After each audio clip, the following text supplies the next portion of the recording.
Some reptiles that you find on top 5 beginner lists might not actually be great for everybody. They might not be great pet reptiles at all. So today we're going to go over top 5 reptiles that you'll probably find on great reptile lists that aren't that good, but I'll give you some alternatives, and if that wasn't confusing enough, I'm Adam, this is Erwin, you're watching Wicked's Wicked Reptiles, stick around.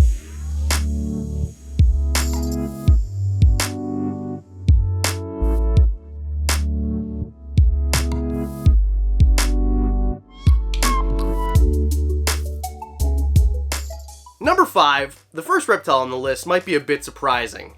Bearded dragons. Now, don't get me wrong, I love bearded dragons. My first 2 reptiles ever were bearded dragons. And then I got another one, and another one. I love them. But as a beginner species, and we'll call it a beginner species, right? I think they're more of an intermediate species. What we've got here is a blue-tongued skink. And I think this might be a better option for you. And here's why. Bearded dragons need a varied diet, as do skinks, but bearded dragons will need different diets at different points in their lives. So when they're babies, they're going to need to be fed almost every day. You're going to need a lot of crickets or a lot of whatever, dubia roaches, whatever you choose to feed them. And as they get older, their diet changes substantially. And then, of course, their poop stinks substantially. Their poop reeks. And they need a very dry environment. These things might be difficult for some people to facilitate. And not only that, but UVB is kind of a sticking point with me. I think that as long as you can, provide UVB, that's no problem at all. You just stick another light in the enclosure, change it every 6 months, and you're good to go. But I think a lot of people, especially newer keepers, neglect to do this. And I know when I was into reptiles, sometimes I'd realize, I haven't changed that bulb in 11 months. And then you put a reader under it and it's not producing UVB. With a blue-tongued skink, although I recommend UVB, they can live their whole life without it. Erwin, until I got him, he's got it now, but he didn't have UVB, and I don't know how old he is exactly, but he's definitely a full-grown adult. And also, the diet's a little bit easier with these guys too.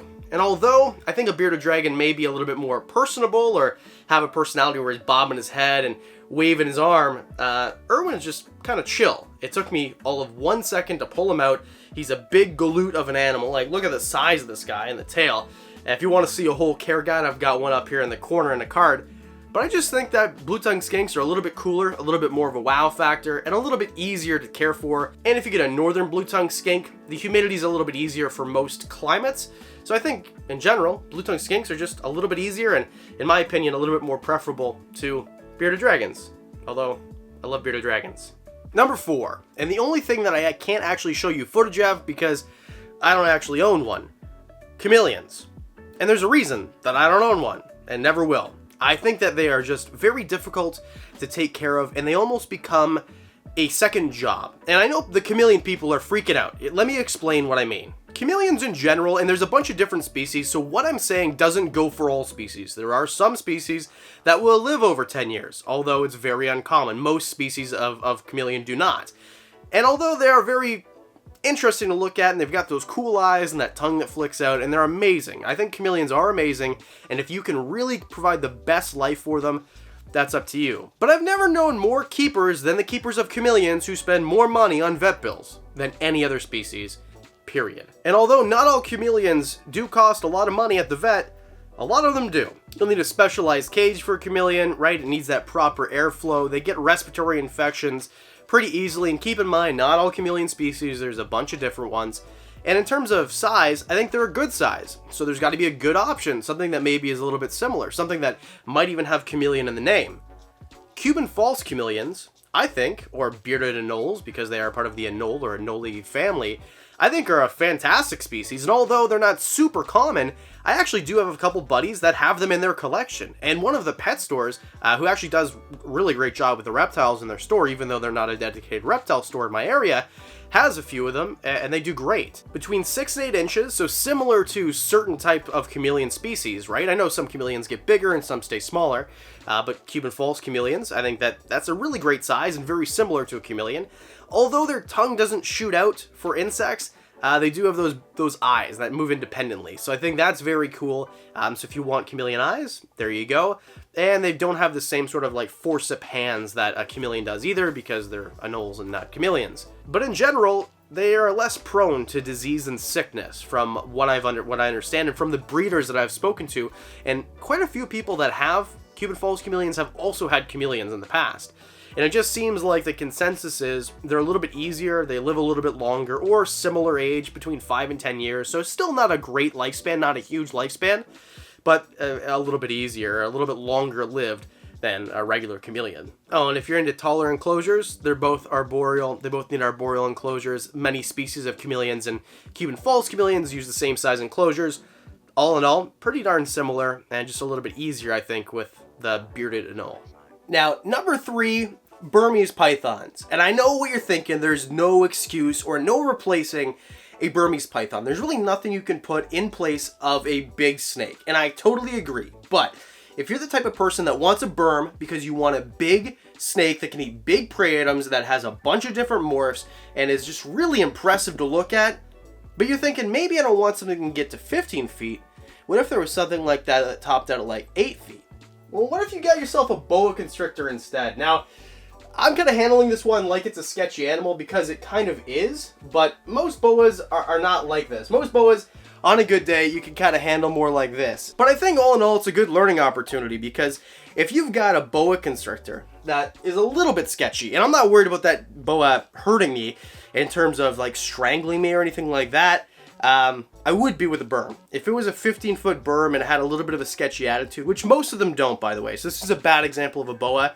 But if you get a boa or a Burm from when they're babies, you can socialize them the way that you want to, and they're both going to be fantastic animals. You're going to have no issues with either one, and they're both going to be likely very safe. The difference is, with a boa, even if it gets to 8 feet, and it gets to be a big boa, right, BCC or BCI, whatever, that is likely not going to be able to kill you if it thinks you're food. If a Burm, a 15-foot Burm, thinks that you're food, you will not be swallowed, but you will be treated like food. And if it wants to end you, that's the end of your day. So I think that it's just a little bit safer. Now, if you want to Burm because you've had boas and you have a second person for when it gets older to, just kind of spot you just to make sure, I don't think there's any issue with that at all. And I think that a Burm is, there's really no replacement for that. And in terms of giant snakes, I mean, a Burm is your best option. There's no doubt about that. A Burm is much better than an African rock python or even a reticulated python in terms of just kind of safety, in my opinion. And I say that to make it abundantly clear. I love Burmese pythons. I just think that maybe they're not the greatest pet for most people, because most people don't have a second set of hands around. Most people can't handle a 15-foot snake, even if it's super placid. Just the risk is always there. Where with a boa, what is it that you like? Do you like a big, impressive snake? Boas are big and impressive. Do you like the fact that it can eat something as big as a rabbit? Boas can eat rabbits. Do you like the fact that you can get it in every color under the rainbow and a bunch of different patterns? Well, boas can do that for you too. So if you don't have your heart set on a Burmese python and you just want something that's big and impressive, a boa might be what's right for you. Number 2, Savannah monitors. Why does anybody want a Savannah monitor? I mean, unless you love, the Varana species, you love monitors, you have some sort of like your heart set on Satan, Savannah monitors, I mean, I don't know why you'd get a Savannah monitor, because you could get a tegu, And I just think in terms of, either or, a black and white tegu, I don't know, I said tegu, I don't know why you choose a Savannah. I mean, I'm sure there's different reasons, and the monitor people are going crazy, but if you have to choose between the two and you just want a really big lizard, or not really big, but big, substantial size, that needs, a hot type of environment, and you can handle, well, you really only have one option then, because Savannah monitors a lot of the times are hard to tame down. In fact, my first impression of a monitor species at all was a Savannah monitor, which I was told was tamed down. This was in, I think, 2010, and a buddy of mine who I lived with at the time, when I moved in, he had a Savannah monitor and boas and stuff, but I didn't know too much about Lucifer, the Savannah monitor. Not handleable. It was really cool to watch him eat chicken hearts and stuff, but just this guy was very typical from what you see on the internet, and if you speak to anybody who has one, just not handleable at all. They also need a really high hotspot, like really high hotspot, and a lot of people will say as hot as 160. Now, 130, 150 is more common, but still, that's really hot, man. That is really hot. You need UVB, of course, which whatever. I mean, you can do that, no problem. But a tegu, 105, 110 hotspots, something like that, which is a little bit easier to facilitate. They're just, I don't think they're as quick. They do that barrel roll, which is kind of cool. But in general, I just think, I don't know, maybe they don't look as prehistoric. But everybody I know who's had both, they will tell you. a black and white tegu for someone who just wants a big lizard, if that's what you're after, is definitely the right option. Plus, I think that, I know I said with the bearded dragon it's harder to do a varied diet. With these guys, a varied diet might be a little bit easier because they're not 100% carnivorous. In some places, maybe you can't find chicken hearts, or maybe, you don't like feeding rodents. With tegus, you can feed them insects, but you can also feed them vegetable matter as well. So that's actually what you should be feeding them. If you want a full care guide, Professor Herp did one up here. I highly suggest watching his channel. He did a great job on the care guide. And if you're asking, well, why don't I have one? Why don't you have one? Well, I don't have room right now. That might be changing, but as soon as I have room for a black and white tegu, that is definitely on the bucket list. One of the top 5 reptiles that I do not have. So there you go. Number 2, if you want a big, don't get a Savannah Monitor, get a tegu. And number 1, Brazilian rainbow boas. If you want something that is a little bit different looking, and it's a boa species that stays a little bit smaller, why don't you get a Burmese boa? I think Burmese boas are absolutely fantastic, and holy cow is he getting strong. This is Cubone, you guys it's actually a her. You guys named her. This is Cubone, or Doomy as we call her around here. Fantastic looking. If you look at the scales and just the pattern, I think that the pattern is something different. Now, there is no replacing a Brazilian rainbow boa in the way that they look. I mean, in terms of how cool. I think that Brazilian rainbow boas still, although Burmese boas have the most amazing pattern of any boa that's not a Brazilian rainbow boa, it's still not a Brazilian rainbow boa. So I get that. There is no substitute for the iridescence and the color. But if you want something that is a little bit different, has some pinks, some purples, some hues, something that has a different pattern that isn't your regular boa, and something that only gets to about 6 feet, Burmese boas. And if you get a baby at this size with either boa, it's going to be a little bit more difficult to care for a Brazilian rainbow boa, because Brazilian rainbow boas need a little bit more care. The humidity needs to be up there. If they don't have a water bowl, even if their water bowl is dry for a few hours, it can be detrimental to their health.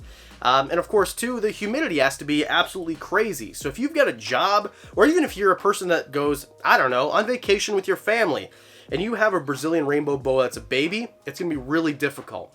Burmese boas need lower humidity.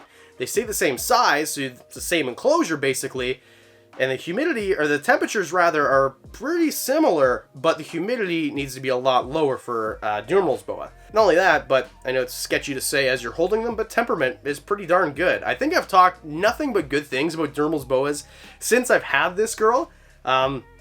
Honestly, can't say enough good things about Burmese boas, and that's why they've been number 1 on a couple of lists so far. The pattern is absolutely remarkable. I can't say enough good things.